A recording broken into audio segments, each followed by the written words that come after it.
इमाम ज़माना की मुलाकात के वाक़यात में आज एक नया वाक़या लेके आया हूँ मैं। और पिछली दफ़ा जो एक वाक़या सुना था, अगर आपने वो वीडियो नहीं देखी तो यहाँ पर मैं आपको लिंक दे रहा हूँ। वो वीडियो लाज़मी देखिए। आज हम लोग बात करेंगे कि कैसे एक शख़्स जो अपने सफ़र से बिछड़ गया था, अपने कारवान से बिछड़ गया था, अपना जो घोड़ा गाड़ी लेके चला था उससे सबसे बिछड़ के एक बियाबान सुनसान जगह में अकेला रह गया था, और किस तरीके से इमाम ज़माना इस्लाम ने उस शख़्स की मुराद पूरी की और उसको मुश्किल से निकाला। आप वीडियो देखते रहे, हम लोग इसी बात करेंगे। या अबा सालेह। एक दफ़ा का एक वाक़या है कि एक शख़्स था जिसका नाम था आमिर इसाक़ अस्तराबादी, ठीक है?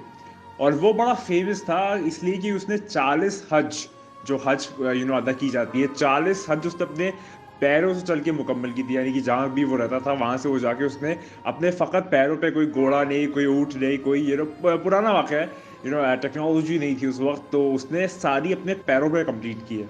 तो इसके लिए बड़ा वो मशहूर था। तो एक दफ़ा वो इस्फ़हान आया। इस्फ़हान एक जगह है जो ईरान में है, मौजूदा ईरान में भी मौजूद है इस्फ़हान। वहाँ पर वो आया तो एक शख़्स ने उससे पूछा, उनसे पूछा, आमिर इसाक़ अस्तराबादी से।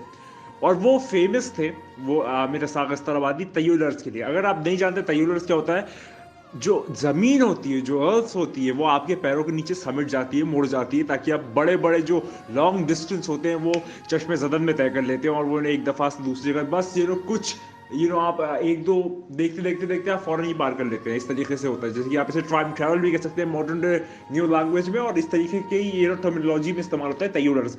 अगर आप जानना चाहते हैं तैय्युलर्स किस तरीके से उसकी और वाज़ेह तौर पे तफ़सीलात, तो यहाँ पर मैं आपको एक लिंक में वीडियो दे रहा हूँ जो मैंने तैय्युलर्स पे बनाई है, वो लाज़मी देखें। उससे आपको काफ़ी चीज़ें क्लियर हो जाएँगी। ख़ैर, आगे बढ़ते हैं। तो उस शख़्स ने पूछा आमिर इसाक़ अस्तराबादी से कि आपने ये कैसे किया? मतलब इस बारे में कुछ बताइए। ये पूरा आपने तैय्युलर्स कैसे करना सीखा, या कैसे ये चीज़ आपके पास आई? तो अब आमिर इसाक़ अस्तराबादी एक वाक़या सुना रहा है, अब आप वो सुनिए, अपना पुराने ज़माने का वाक़या सुना रहे हैं।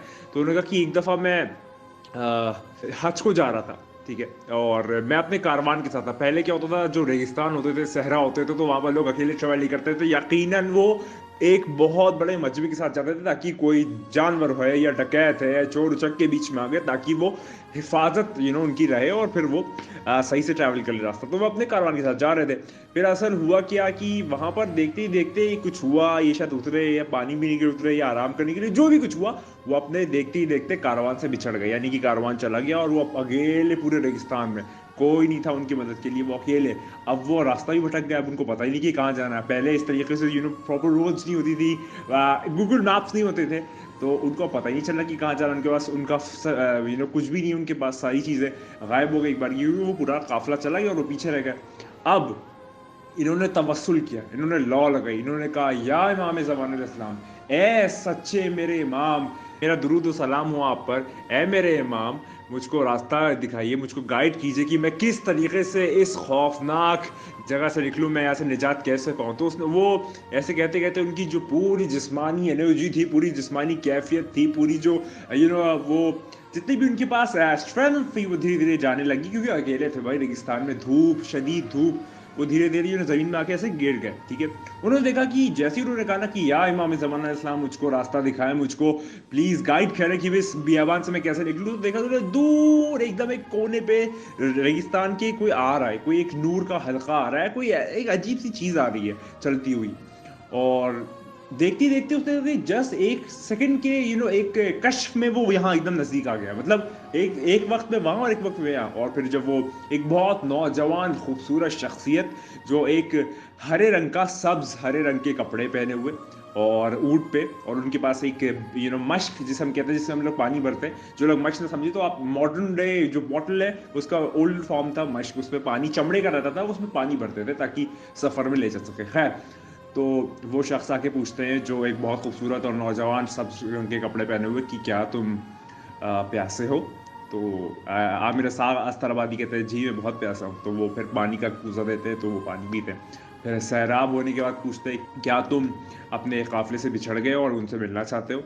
तो वो कहता है जी मैं मिलना चाहता हूँ। अब इस वक्त देखिए उसका जो आमिर अस्ताराबादी है उसका दिमाग के सारे फ्यूज उड़ गए, मतलब उसे कुछ ध्यान ही नहीं आ रहा कि ये कौन शख्स है क्या नहीं है, क्योंकि ये है कि जब भी इमाम आपकी मदद को आता है तो आपकी जो कॉन्शियसनेस है वो वहाँ पर रुक जाती है, थम जाती है, वो वहाँ पर स्टिल हो जाती है। उस वक्त के लिए वो सारे आपके आज़ाद जो है ना वो फिक्स्ड हो जाते हैं, वो स्टेशनरी हो जाते हैं, वो फ्रेम ऑफ रेफरेंस ही थम जाता है। खैर, तो उस नौजवान शख्स ने उस आमिर अस्ताराबादी को अपने पीछे ऊँट पे बिठाया, और जैसे ही ऊँट पे बिठाया तो अब उन्होंने चलना शुरू किया।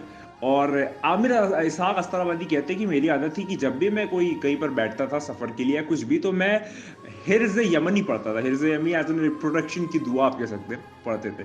तो जैसे वो बार बार पढ़ रहे थे और वो आगे जो नौजवान शख्स था वो आगे बैठा था, तो वो नौजवान शख्स बार बार इनको करेक्ट कर रहा था कि देखो तुम यहाँ पर ये गलत पढ़ रहे हो, इसको ऐसे पढ़ना है, इसको ऐसे पढ़ना है। तो वो बार बार उनकी उनका करेक्शन करते हुए जा रहा था कि यहाँ पर तुम गलत पढ़ रहे हो, इसको ऐसे पढ़ो, इससे पढ़ो। तो वो चलिए खैर ऐसे करते करते उसने देखा कि कुछ ही सेकंडों में वो जहां पर उसकी मुराद थी हज की, वो वहां पर आ गया। ठीक है, और उसने कहा कि अब तुम उतर जाओ यहाँ पे, उस नौजवान शख्स ने कहा। तो आमिर अस्ताराबादी ने उतरे, आमिर अस्ताराबादी ने देखा काबे की तरफ, तो काबा नजर आने लगा, काबा एकदम सामने वाज़ेह तौर पे था। और जैसे ही अब इन्होंने सोचा आमिर अस्ताराबादी ने कि मैं शुक्र अदा करता हूँ उस नौजवान शख्स का जो भी है जिसने मेरे इतने यहाँ पर पहुंचा दिया। अब इनका फ्यूज उड़ गया कि इतनी जल्दी में कैसे अपने उस रेगिस्तान से जहां मुझे जाना था मक्के आ गया। और जब इन्होंने मुड़ के देखा तो वो शख्स, वो ऊँट, वो पूरा मुजस्समा गायब हो चुका। फिर इनकी कॉन्शियसनेस खुली और उनको याद आया, अरे ये तो मेरे ज़माने का इमाम था, मेरा आका और मौला था, मेरा सरदार था, मेरा कायम था, मेरा बकी अल्लाह था। और जब इनको पता चला तो अब ये बड़े उदास हुए कि काश मैं जब इमाम आते तो मैं उनकी उस तरीक़ेकार से इज़्ज़त नहीं कर पाया, मैं उनको उस तरीके से मोहब्बत से पेश नहीं आ पाया, क्योंकि मुझे अंदाज़ा ही नहीं था कि ये इमाम है। उसको क्यों मैं बताया ना आपको, कॉन्शियसनेस थम सी जाती है।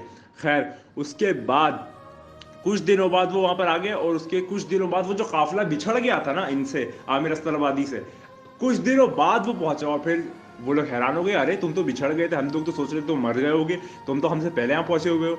और इस तरीक़ेकार से वो आमिर अस्ताराबादी ने पूरा वाक़या सुनाया, और तब से वो मशहूर है तय्युल अर्ज़ करने के लिए। तय्युल अर्ज़ यानी कि चश्मे ज़दन में कहीं से कहीं पहुंच जाना। फॉर एग्जांपल अभी आप यहाँ पर एशिया में बैठे हैं, कुछ सेकंडों में इंग्लैंड पहुंच जाए, इंग्लैंड से यूएस पहुंच जाए कुछ सेकंडों में, और आज भी ऐसे लोग मौजूद हैं। तय्युल अर्ज़ की वीडियो ज़रूर देखिए, उसमें आपको मैंने और बेहतर तरीके से बताया है।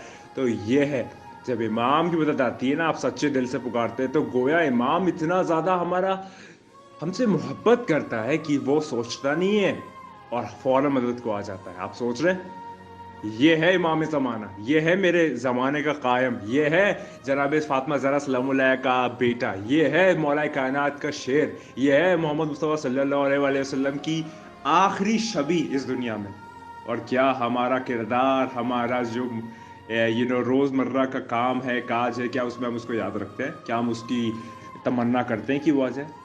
सोचिएगा इस पे जरूर। मैं उम्मीद करता हूँ आपकी वीडियो पसंद आएगा। वीडियो पसंद आए शेयर को, लाइक सब्सक्राइब शेयर करिए, कमेंट करिएगा, और बताइए कि वाकई आपको इस मुताल्लिक और जो वीडियोस इंशाल्लाह आने वाली है मुलाकात बाय इमाम ज़माना की, लाजमी सारे अहले बैत के चाहने वाले तक ज़रूर पहुँचाएँ, क्योंकि इससे तकवा जो होता है, लोगों का जो यकीन होता है वो और बढ़ता है, और वो तमन्ना करते हैं कम से कम यही सुन के उनको इमाम की याद आ जाए। हम लोग इस तरीके के लोग नहीं हैं, हम लोग पैसा कमाने में, दौलत शोहरत इज़्ज़त आबरू कमाने के चक्कर में सारी चीज़ें भूल जाते हैं। कम से कम फ़कत एक अलार्म रिमाइंडर ये वीडियो भी बन के उनको लगे। मैं आपसे ज़्यादा लेता हूँ, उम्मीद करता हूँ आपको वीडियो पसंद आई, और हमेशा की तरह जो मैं कहता हूँ बात वही कहूँगा आपसे इजाज़त लेते हुए कि खुदा को याद करो यार, खुदा को याद करो। खुदा हाफिज़।